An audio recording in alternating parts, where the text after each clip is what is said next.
এদিকে আজ ঈদের দিনে তারেক রহমান ভয়াবহ বিপদের মুখে পড়েছে। জামাত কর্মীরা সারা দেশেই আজ ঈদের দিনে অ্যাকশন চালাচ্ছে। অসংখ্য ঈদগাহের মাঠে ভয়াবহ পরিস্থিতি হয়েছে। পবিত্র ঈদ উল ফিতর উপলক্ষে দেশবাসী সহ বিশ্বের সব মুসলমানকে শুভেচ্ছা জানিয়েছেন প্রধানমন্ত্রী তারেক রহমান। এক বাণীতে এই শুভেচ্ছা জানান তিনি। বলেন, ঈদ উল ফিতর মুসলমানদের সবচেয়ে বড় দুটি ধর্মীয় উৎসবের একটি। মাসব্যাপী সিয়াম সাধনার পর সবার জীবনে বার্তা নিয়ে আসে আনন্দ, শান্তি, সম্প্রীতি ও ভ্রাতৃত্বের। রমজানের শিক্ষা ব্যক্তি, পরিবার, সমাজ ও রাষ্ট্র জীবনে প্রতিফলিত করাই ঈদের প্রকৃত তাৎপর্য। ঈদ যাত্রায় বিএনপি সরকারের সীমাহীন ব্যর্থতার বিষয়ে মুখ খুলেছে জামাত এই ব্যর্থতার বিরুদ্ধে সমালোচনায় মুখর এবং সোচ্চার। জনগণের যে নিরাপদে বাড়ি ফেরার যে অধিকার, যেটা নিশ্চিত করার দায়িত্ব রাষ্ট্রের, সরকারের, সেই অধিকার নিশ্চিত করতে জামাত সোচ্চার। বিসমিল্লাহির রহমানির রহিম। ঈদ মোবারক। প্রিয় দেশবাসী, আসসালামু আলাইকুম। ঈদের পরেই জামাত বিএনপির মধ্যে চূড়ান্ত দফারফা হবে এবং রাজনীতি নতুন মোড় নিবে এবং রাজনীতি জমে উঠবে। দর্শক, খবর, সংসদ ও মাঠের রাজনীতি উত্তপ্ত হচ্ছে ঈদের পর। একটা ফটোকার্ড ভাইরাল হয়েছে, সেখানে সড়ক মন্ত্রী বলছেন ঈদের পর অ্যাকশন হবে, মানে আবারও সেই ঈদের পর। একদিকে ঈদের পরে কি হবে এই নিয়ে আলোচনা হচ্ছে, অন্যদিকে এই মুহূর্তে পাওয়া সবচেয়ে বড় ব্রেকিং নিউজ, আজ ঈদের দিনে তারেক রহমান বিপদে পড়েন ঈদগার মাঠে। দর্শক শ্রোতা, বাংলাদেশের রাজনীতির মধ্যে উত্তাল পরিস্থিতি চারদিকেই বিরাজ করছে। আপনারা জানেন, জামাত কর্মীরা তারা পরাজিত হওয়ার পর বিভিন্ন পরিকল্পনা করে আসছিল এবং বিএনপি নেতাদের উপর আক্রমণ করার চেষ্টা করছিল।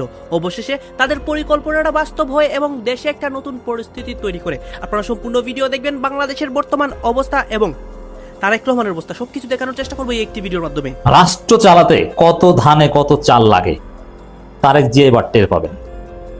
হঠাৎ এক ভয়াবহ পরিস্থিতির মুখে বাংলাদেশ। আন্তর্জাতিক বিভিন্ন গবেষণা সংস্থা, বিভিন্ন গোষ্ঠী বাংলাদেশকে সতর্ক করছে, স্পষ্টভাবে বলছে বাংলাদেশের সামনে এক মহাভয়ঙ্কর পরিস্থিতি তৈরি হতে যাচ্ছে এবং তখন বিএনপি সরকার হিমশিম খাবে, দেশ চালাতে পারবে না। দর্শক, প্রথম আলো রিপোর্ট, CNN এর প্রতিবেদন, বড় ধরনের বিদ্যুৎ বিভ্রাট ও শিল্প কারখানায় উৎপাদন ব্যাহত হওয়ার আশঙ্কায় বাংলাদেশ। বিদ্যুৎ বিভ্রাট হলে মানুষ রাস্তা নেমে বিদ্যুৎ কেন্দ্রে ভাঙচুর করে, এটা বাংলাদেশের ইতিহাস। এবং সেই ভাঙচুরকারীদের উপর নির্বিচারে গুলি চালিয়ে একসাথে 20 জনকে হত্যা করে বিএনপি সরকার। আবার কি আমরা সেই কনসার্ট বা সেই রিপিটিশন দেখতে পাবো? কারণ দেখেন, তখনকার সময় বিদ্যুৎ যাওয়া আসা এটা ভেরি সিম্পল ছিল, মানুষ বিদ্যুৎবিহীন ভাবে থাকতে অভ্যস্ত ছিল। কিন্তু এখনকার যে অবকাঠামো, মানুষের শারীরিক যে বাস্তবতা, সহ্য ক্ষমতা, এগুলো বিদ্যুৎবিহীন মানুষ থাকতে পারে না। তো সেখানে ভয়ানক বিদ্যুৎ বিভ্রাট ঘটবে। তাহলে বুঝেন যে অবস্থাটা কি হবে। ভয়ানক বিদ্যুৎ বিভ্রাট ঘটলে সেখানে মানুষ রাস্তা নেমে যাবে নিশ্চিতভাবে, বলবে যে এই সরকার দরকার নাই, চীনপন্থী সরকার চাই। কারণ চীন যদি সহায়তা করতো, যুক্তরাষ্ট্রপন্থী সরকার, ভারতপন্থী সরকার, তারা তো কিছু দিতে পারছে না। চীনপন্থী সরকার হলে তারা পারত, মানুষ রাস্তা নেমে যাবে। গ্যাস বিভ্রাট, মানুষ না খেয়ে থাকবে এবং বিদ্যুৎ গ্যাস এটা ঠিক মতো, এগুলো মূল অভাব জ্বালানি কারণে এটা ঘটবে। জ্বালানি সংকট হচ্ছে মূল। জ্বালানি সংকট এটা ঘটলে তখন চেইন ইফেক্ট পড়ে, এর মানে এক প্রকার দুর্ভিক্ষ লাগবে বাংলাদেশ। শিল্প কারখানা বন্ধ থাকলে, উৎপাদন বন্ধ থাকলে মানে কি আপনার খাওয়া টাওয়া সংকটে পড়বে, আপনি ঠিক মতো খেতে পারবেন না, খাবার টাবার পাবেন না। এই সুযোগে বিএনপির লোকজন, সিন্ডিকেট যারা করে, তারা দ্রব্যমূল্য বাড়িয়ে দিবে, সরকার কিছু নিয়ন্ত্রণ করতে পারবে না। তখন বুঝবে। এর মধ্যে আবার এমন এমন প্রজেক্ট সরকার নিয়েছে, আম সালা সব যাওয়ার উপক্রম। আরে ভাই, আপনি ভাত খেতে পারেন না, আপনি রিসোর্টে মজা করতে যান, এক রাত 18,000 টাকা ভাড়া, অথচ আপনার ঘরে চাউল নেই, এটা কি হয়? বিএনপি সরকার অবস্থা হচ্ছে এরকম। রিজার্ভ ঠিক মতো নাই, অবস্থা খারাপ, আপনি বিনা কাজে বসিয়ে বসিয়ে ফ্যামিলি কার্ড দেন, এটা কি ফাজলামি ছাড়া কিছু না? আপনি খাল কাটেন, এই খাল কাটার বেশিরভাগ খালের কোনো সুফল দরকার নাই, আপনি জাস্ট ভালোভাবে ভারত পানি ছাড়লেই হলো, আপনি সেইটা নিশ্চিত করেন। ঠিক আছে, খাল দরকার, কিন্তু এটা বিলাসী প্রজেক্ট, এখন দরকার না। বরং এই টাকাটা অন্য কোথাও খরচ করলে আমরা মোটামুটি ভালো থাকতে পারবো। বিএনপি সরকারের যে এই উল্টাপাল্টা নীতিমালা, ভুল সিদ্ধান্ত, এতে মরার উপর খাড়ার ঘা পড়বে, কাটা ঘায়ে নুনের ছিটার মতো। এই ফ্যামিলি কার্ড, আরো যে নানান লোক দেখানো প্রজেক্ট নিয়েছে, এইগুলোতে বেকায়দা করবে। দর্শক, CNN এর এই প্রতিবেদনটা আমরা একটু বিশ্লেষণ করব। কাতারের রাস লাফান ইন্ডাস্ট্রিয়াল সিটিতে ইরানের ক্ষেপণাস্ত্র হামলায় ব্যাপক ক্ষয়ক্ষতি হয়। শীঘ্রই পাকিস্তান, বাংলাদেশ এবং ভারত বড় ধরনের বিদ্যুৎ বিভ্রাট ও শিল্প কারখানায় উৎপাদন ব্যাহত হওয়ার আশঙ্কা রয়েছে। তখন বুঝবেন দেশ চালানো কত প্রকার ও কি কি। জামাতের উপর নির্যাতন করেন, জামাতের জামাতকে পা ধরে জাতীয় সরকার নিয়ে দেশ চালাতে হবে। বিসমিল্লাহির রহমানির রহিম। ঈদ মোবারক। প্রিয় দেশবাসী, আসসালামু আলাইকুম। ত্যাগ, তাকওয়া আর সংযমের শিক্ষা দিয়ে বিদায় নিয়েছে পবিত্র মাহে রমাদান। মাসব্যাপী সিয়াম সাধনার পর মুসলিম উম্মার বিশ্বজনীন ঐক্য, সংহতি, সহমর্মিতা এবং অনাবিল আনন্দের বার্তা নিয়ে এলো পবিত্র ঈদ উল ফিতর। প্রতিটি ঘরে, প্রতিটি পরিবারে ঈদ আনন্দ পৌঁছে যাক সকলের তরে। আসুন আমরা রমাদানের আদর্শে উদ্বুদ্ধ হয়ে একে অপরের সঙ্গে পবিত্র ঈদ আনন্দ ভাগাভাগি করে নেই। ঈদ উল ফিতর উপলক্ষে আমি প্রিয় দেশবাসীকে জানাই পবিত্র ঈদ উল ফিতরের শুভেচ্ছা। বাংলাদেশ সহ বিশ্ব মুসলিম উম্মার প্রতি জানাই আন্তরিক অভিনন্দন ও মোবারকবাদ। ঈদ মোবারক। বাংলাদেশের রাজনীতিতে এখন সবচেয়ে বড় প্রশ্ন, শেখ হাসিনা কেন দেশে ফিরছেন না? তিনি কি ভয়ে ফিরছেন না, নাকি তিনি অপেক্ষা করছেন একটা পারফেক্ট টাইমের? সেই টাইমটা কি তৈরি করে দিয়েছে অন্তর্বর্তী সরকার, আর ফিরে আসার পথ মসৃণ করে দিচ্ছে বর্তমান বিএনপি সরকার? আজকের ভিডিওতে আমরা বিশ্লেষণ করব কেন শেখ হাসিনা তাড়াহুড়ো করছেন না। গোটা আন্দোলনকারীদের কমপ্লিট শটডাউন, আর তার ফলাফল আজকে এই। আওয়ামী লীগ টানা 16 বছর ক্ষমতায় ছিল। এই সময়টায় শেখ হাসিনার বিরুদ্ধে কিছু গুরুতর অভিযোগ বরাবর সামনে এসেছে। মোটা দাগে 6টি বড় অভিযোগ ছিল। 1, নির্বাচন ব্যবস্থা ধ্বংস করা। অভিযোগ ছিল একতরফা নির্বাচন, দিনের ভোট রাতে এবং আমি বনাম ডামি। 2, দুর্নীতি ও অর্থ পাচার। নেতা মন্ত্রীদের বিরুদ্ধে সীমাহীন দুর্নীতি, চাঁদাবাজি এবং বিদেশে টাকা পাচারের অভিযোগ ছিল। 3, বিচার ও গণমাধ্যম নিয়ন্ত্রণ। 4, বিরোধী মত দমন, অর্থাৎ বিএনপি সহ বিরোধী দলের নেতাকর্মীদের নামে মামলা, গ্রেপ্তার এবং রাজনৈতিক নিপীড়ন। 5, মানবাধিকার লঙ্ঘন, গুম, বিচার বহির্ভূত হত্যাকাণ্ড। এগুলো ছিল সবচেয়ে আলোচিত অভিযোগ। এবং 6, ভারতের সঙ্গে গোপন চুক্তি। অভিযোগ ছিল শেখ হাসিনার দেশবিরোধী গোপন সমঝোতা করেছে ভারতের সঙ্গে। এই অভিযোগগুলোই মূলত তৈরি করেছিল শেখ হাসিনার সরকারের বিরুদ্ধে একটি শক্তিশালী ক্ষোভ। 2024 সালে 5 আগস্টের পর ক্ষমতার পালাবদল হয়। একটি অন্তর্বর্তী সরকার গঠিত হয়, যার নেতৃত্বে ছিলেন মোহাম্মদ ইউনূস। শুরুতে অনেকেই ভেবেছিলেন এটাই হবে সুশাসন এবং ন্যায় প্রতিষ্ঠার সুবর্ণ সময়, কিন্তু মাত্র 18 মাসেই সেই প্রত্যাশা অতল সাগরে ডুবে যায়। এখন আমরা দেখব যে অভিযোগগুলো আওয়ামী লীগের বিরুদ্ধে ছিল সেগুলোর পরিস্থিতি উন্নতি হয়েছে নাকি আরও খারাপ হয়েছে। আওয়ামী লীগ 16 বছর যা অন্যায় করেছে বলে মনে হয়েছিল, অন্তর্বর্তী সরকার মাত্র 18 মাসে কতটা ভালো করেছে। অভিযোগ ছিল আওয়ামী লীগের সময় নির্বাচন নিয়ন্ত্রিত ছিল, কিন্তু ইউনূসের জামানায় ভোট কি ভালো হয়েছে? ফেব্রুয়ারি নির্বাচনে সব কেন্দ্রেই ভোটার উপস্থিতি কম ছিল, কিন্তু দেখানো হয়েছে 59.44%। জামায়াত অভিযোগ করেছে নির্বাচনে কারচুপি হয়েছে। শুধু তাই নয়, বিএনপির অনেক নেতা বলেছেন জামায়াতের আমির ও এনসিপির আহ্বায়কের আসনে বিএনপি জয়ী হয়েছিল। সমঝোতার কারণে আসন দুটি কোরবানি দিয়েছে বিএনপি। পরবর্তীতে পরাজয় বরণ করা বিএনপির প্রার্থীদের সরকারের গুরুত্বপূর্ণ দায়িত্বে বসিয়ে পুরস্কৃত করেছেন তারেক রহমান। অনেক জায়গায় অভিযোগ ওঠে পছন্দের প্রার্থীকে জেতাতে প্রশাসনিক প্রভাব ব্যবহার করা হয়েছে। আওয়ামী লীগের আমলের চেয়ে এবারের নির্বাচন বিতর্কিত হয়েছে। মানুষ বলছে এর চেয়ে শেখ হাসিনার সময়কার ভোট ভালো ছিল। আওয়ামী লীগের সময় অভিযোগ ছিল দুর্নীতি। বলা হয় 16 বছরে আওয়ামী লীগের নেতামন্ত্রীরা বিদেশে টাকা পাচার করেছে। ইউনূসের উপদেষ্টারা সীমাহীন দুর্নীতি করেছে। আপনি কি রাজনীতি করতেন? জি মাননীয় প্রধানমন্ত্রী, আমি ছাত্রলীগ করতাম।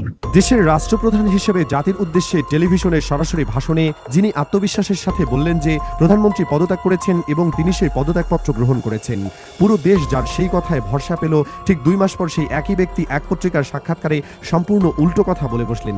তিনি জানালেন তিনি আসলে কোনো পদত্যাগপত্র চোখেই দেখেননি। এমন অবাক করা এবং পরস্পর বিরোধী কর্মকাণ্ডের জন্মদাতা আর কেউ নন, তিনি হলেন বাংলাদেশের রাষ্ট্রপতি মোহাম্মদ শাহাবুদ্দিন শাহাবুদ্দিন চুপ্পু। 2024 সালের গণ আন্দোলনের পর থেকে শুরু করে 2026 সাল পর্যন্ত তার পুরো সময়টা ছিল একের পর এক বিতর্কে ঘেরা।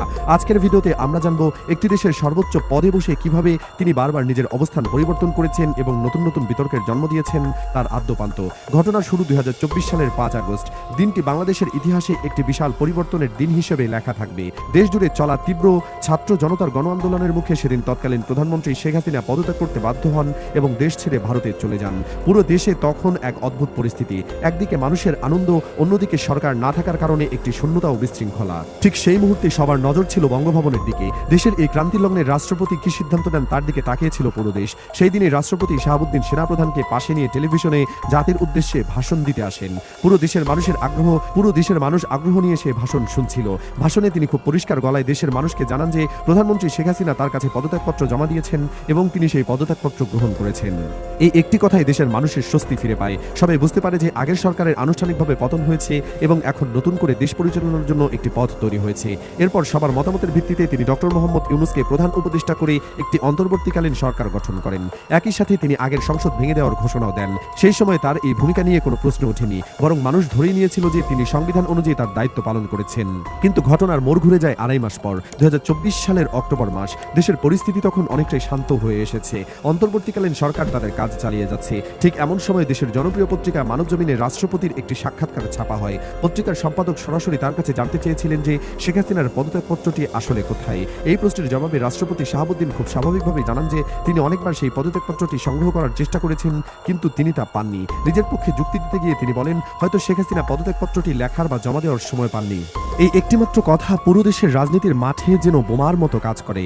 কারণ 5 আগস্ট তিনি পুরো জাতির সামনে দাঁড়িয়ে বলেছিলেন যে তিনি পদত্যাগপত্র গ্রহণ করেছেন, আর 2.5 মাস পর তিনি বলছেন যে তার কাছে কোনো পদত্যাগপত্র নেই। তার এই দুই কথার মধ্যে সরাসরি একটি সাংঘর্ষিক অবস্থা তৈরি হয়। দেশের মানুষের চরম বিভ্রান্তিতে পড়ে যায়। যদি পদত্যাগপত্র না থাকে তাহলে বর্তমান সরকার কিভাবে গঠিত হলো, সেই প্রশ্ন উঠতে শুরু করে। তার এই বক্তব্যের পর দেশের সাধারণ মানুষ এবং বিশেষ করে ছাত্র আন্দোলনকারীরা চরম ক্ষোভে ফেটে পড়ে। যারা নিজেদের জীবনের ঝুঁকি নিয়ে আন্দোলন করে আগের সরকারের পতন ঘটিয়েছিল, তারা রাষ্ট্রপতির এই বক্তব্যকে সরাসরি একটি প্রতারণা হিসেবে নেয়। তাদের মনে হতে থাকে রাষ্ট্রপতি হয়তো পেছনের দরজা দিয়ে আগের সরকারকে আবার ক্ষমতায় ফিরিয়ে আনার কোনো ষড়যন্ত্র করেছেন। এই সন্দেহ থেকে শুরু হয় বিশাল বিক্ষোভ। হাজার হাজার ছাত্র জনতা বঙ্গভবনের দিকে মিছিল নিয়ে যায় এবং রাষ্ট্রপতির বাসভবন ঘেরাও করে। তাদের একটাই দাবি ছিল রাষ্ট্রপতিকে এই মুহূর্তে পদত্যাগ করতে হবে। পরিস্থিতি এতটাই উত্তপ্ত হয়ে ওঠে যে আইন শৃঙ্খলা রক্ষাকারী বাহিনীর পক্ষে তার সামলানো কঠিন হয়ে পড়ে। বঙ্গভবনের সামনে পুলিশ এবং সেনাবাহিনীর সাথে বিক্ষুব্ধ ছাত্র জনতার সরাসরি সংঘর্ষ বেঁধে যায়। এই সংঘর্ষে গুলি চলে এবং বেশ কয়েকজন মানুষ আহত হন। 5 আগস্টের পর দেশে যখন একটি শান্তির সুবাতাস বইছিল, তখন রাষ্ট্রপতির একটি কথার কারণে আবার রাস্তায় রক্ত ঝরে। পুরো দেশ আবার একটি অস্থিরতার মধ্যে পড়ে যায়। এই বিতর্কের ঢেউ গিয়ে লাগে অন্তর্বর্তীকালীন সরকারের ভেতরেও। সরকারের আইন উপদেষ্টা আসিফ নজরুল তখন সরাসরি রাষ্ট্রপতির এই বক্তব্যের কড়া সমালোচনা করেন। তিনি গণমাধ্যমের সামনে পরিষ্কার করে বলেন যে রাষ্ট্রপতি 5 আগস্ট জাতির সামনে যে কথা বলেছিলেন, এখন তার উল্টো কথা বলে তিনি সরাসরি তার শপথ ভঙ্গ করেছেন। একজন রাষ্ট্রপতি যখন শপথ ভঙ্গ করেন, তখন তার ওই পদে থাকার আর কোনো নৈতিক অধিকার থাকে না বলে তিনি মন্তব্য করেন। চারদিক থেকে যখন পদত্যাগের চাপ এবং সমালোচনা বাড়তে থাকে, তখন রাষ্ট্রপতি শাহাবুদ্দিন পরিস্থিতি সামাল দেওয়ার চেষ্টা করেন। তিনি বোঝানোর চেষ্টা করেন যে শেখ হাসিনার পতন এবং নতুন সরকার গঠন নিয়ে সুপ্রিম কোর্ট যে আদেশ দিয়েছে, তার মাধ্যমেই এই বিষয়টি সম্পূর্ণ সমাধান হয়ে গেছে। এটাকে তিনি একটি সেটেলড ম্যাটার বা মীমাংসিত বিষয় হিসেবে উল্লেখ করেন এবং এই নিয়ে আর নতুন করে বিতর্ক না করার আহ্বান জানান। কিন্তু ততক্ষণে যা ক্ষতি হওয়ার তা হয়ে গেছে। মানুষের মনে তার প্রতি যে অবিশ্বাস তৈরি হয়েছে তা আর মুছে ফেলা সম্ভব হয়নি। এর পরের সময়টা রাষ্ট্রপতির জন্য আরও কঠিন ছিল। 2024 সালের শেষ দিক থেকে শুরু করে 2026 সাল পর্যন্ত ডক্টর মোহাম্মদ ইউনূসের অন্তর্বর্তী সরকারের পুরোটা সময় রাষ্ট্রপতি শাহাবুদ্দিনকে এক ধরনের চরম নিঃসঙ্গতা এবং চাপের মধ্য দিয়ে যেতে হয়। বঙ্গভবন ঘেরাও এবং পদত্যাগপত্র বিতর্কের পর সরকারের সাথে তার এক ধরনের বিশাল দূরত্ব তৈরি হয়। অন্তর্বর্তী সরকারের শুরুর দিকে তার প্রেস উইং বন্ধ করে দেওয়া হয়। আগে যেমন রাষ্ট্রপতির বিভিন্ন কাজ বা বক্তব্য গণমাধ্যমে নিয়মিত প্রচার হতো, তা একেবারেই বন্ধ হয়ে যায়। তিনি জনসম্মুখ থেকে পুরোপুরি আড়ালে চলে যান। তাকে কোনো রাষ্ট্রীয় অনুষ্ঠানে বা সাধারণ মানুষের সামনে আর দেখা যেত না। অবস্থা দৃষ্টি মনে হতো তিনি যেন বঙ্গভবনের বিশাল 4 দেয়ালের ভেতরে বন্দী হয়ে আছেন। একজন রাষ্ট্রপ্রধান হিসেবে এটি ছিল তার জন্য চরম অপমানের। কিন্তু এর পেছনের আসল কাহিনী তিনি প্রকাশ করেন আরো পরে। কালের কণ্ঠ পত্রিকায় দেওয়া একটি সাক্ষাৎকারে। সেই সাক্ষাৎকারে তিনি অত্যন্ত বিস্ফোরক কিছু অভিযোগ আনেন ডক্টর ইউনূস সরকারের বিরুদ্ধে। তিনি দাবি করেন যে অন্তর্বর্তীকালীন সরকার তাকে রাষ্ট্রপতি পদ থেকে সরিয়ে দেওয়ার জন্য একটি গভীর ষড়যন্ত্র করেছিল। তাদের পরিকল্পনা ছিল তাকে সরিয়ে একজন সাবেক প্রধান বিচারপতিকে রাষ্ট্রপতির চেয়ারে বসানো। কিন্তু শেষ পর্যন্ত সেই ষড়যন্ত্র সফল হয়নি। তিনি দাবি করেন যে সেই কঠিন সময়ে সেনাবাহিনী তাকে রক্ষা করেছিল এবং তাকে জোর করে সরিয়ে দেওয়ার এই অসাংবিধানিক চেষ্টা সেনাবাহিনী মেনে নেয়নি। তিনি সেই দিনগুলোর কথা স্মরণ করে জানান যে ওই সময়ে তিনি নিজেকে চরমভাবে অপমানিত বোধ করেছিলেন। একটি দেশের রাষ্ট্রপতি হয়ে তিনি নিজের সরকারের কাছ থেকে এমন আচরণ তিনি আশা করেননি। এই পুরো সময়টাতে তিনি ডক্টর মোহাম্মদ ইউনূস এবং তার সরকারের কাজের তীব্র সমালোচনা করেন। তিনি অভিযোগ করেন যে অন্তর্বর্তী সরকার অনেক ক্ষেত্রে সংবিধান লঙ্ঘন করে কাজ করেছে।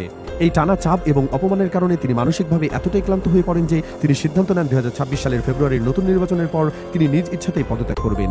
আর এই পদে থাকার কোনো ইচ্ছা নেই বলে তিনি তার ঘনিষ্ঠজনদের জানান। এরপর সময় গড়িয়ে আসে 2026 সাল। দেশে নতুন নির্বাচন অনুষ্ঠিত হয় এবং একটি নতুন নির্বাচিত সরকার ক্ষমতায় আসে, কিন্তু রাষ্ট্রপতি শাহাবুদ্দিনের পিছু বিতর্ক ছাড়েনি। 12 মার্চ 2026 দিনটি ছিল নতুন জাতীয় সংসদের প্রথম অধিবেশনের। নিয়ম অনুযায়ী রাষ্ট্রপতি হিসাবে তাকে সংসদে উদ্বোধনী ভাষণ দিতে হয়। সবাই ভেবেছিল নতুন সরকারের শুরুতে হয়তো সবকিছু স্বাভাবিকভাবে এগোবে, কিন্তু সংসদে তিনি যখন তার ভাষণ দিতে শুরু করেন তখন এক নতুন বিতর্কের জন্ম হয়। তার ভাষণের একটি পর্যায়ে জামায়াতে ইসলামের নেতৃত্বাধীন বিরোধী দলের সদস্যরা চরম ক্ষুব্ধ হয়ে ওঠেন। তারা মনে করেন রাষ্ট্রপতির বক্তৃতা 2024 সালের জুলাই মাসের গণঅভ্যুত্থানের চেতনাকে অপমান করেছে। তারা সংসদের ভেতরে প্রতিবাদ শুরু করেন এবং জুলাইয়ের সঙ্গে বিশ্বাসঘাতকতা স্লোগান দিতে দিতে সংসদ কক্ষ থেকে ওয়াকআউট করে বেরিয়ে যান। সংসদের প্রথম দিনেই এমন একটি ঘটনা দেশের রাজনীতিতে আবার নতুন করে আলোচনার জন্ম দেয়। ঘটনা শুধু সংসদ থেকে ওয়াকআউটের মধ্যেই সীমাবদ্ধ থাকেনি। রাষ্ট্রপতির এই ভাষণের কারণে তিনি আইনি নোটিশ পর্যন্ত পান। তার বিরুদ্ধে সরাসরি অভিযোগ আনা হয় যে তিনি জুলাই আগস্টের ছাত্র জনতার সেই রক্তক্ষয়ী সংগ্রামকে তার দর্শক আপনারা তো দেখলেন এখানে কি কথা হচ্ছে। অনেকে কিন্তু অনেক কথা বলতেছে, অনেকে আলোচনা করতেছে, অনেকে সমালোচনা করতেছে দেশের বিভিন্ন অবস্থা এবং পরিস্থিতি নিয়ে। বিশেষ করে এখানে দেখতে পাচ্ছি আমরা আজকে ঈদের দিনের অবস্থা এবং দেশের রাজনীতির মধ্যে দিয়ে তারেক রহমান কে নিয়ে অনেক কথা হচ্ছে এবং ঈদের অনেক প্রস্তুতি নিয়ে। গাইজ এই বিষয়গুলো দেখে এবং দেশের রাজনীতির প্রেক্ষাপটগুলো নিয়ে আপনার মন্তব্য কি, আপনার গুরুত্বপূর্ণ মন্তব্যটা অবশ্যই আপনারা আমাদের কমেন্ট বক্সে লিখে যাবেন। আর হ্যাঁ, তখন আপনাদেরকে আমরা যা কিছু দেখেছি সব কিছু আমরা সোশ্যাল মিডিয়া থেকে সংগ্রহ করেছি, কেন আমাদের নিজস্ব কোনো মন্তব্য নেই বা আমাদের নিজস্ব কোনো সিদ্ধান্ত নেই। সর্বশেষে আপনাদের কাছে আমাদের রিকোয়েস্ট থাকবে, আপনারা আমাদের চ্যানেলে নতুন দর্শক হয়ে থাকলে চ্যানেলটি সাবস্ক্রাইব করবেন এবং পাশে থাকা বেল বাটনটি বাজাবেন যাতে করে নেক্সট ভিডিওটা সবার আগে আপনাদের কাছে পৌঁছে যায়। ধন্যবাদ।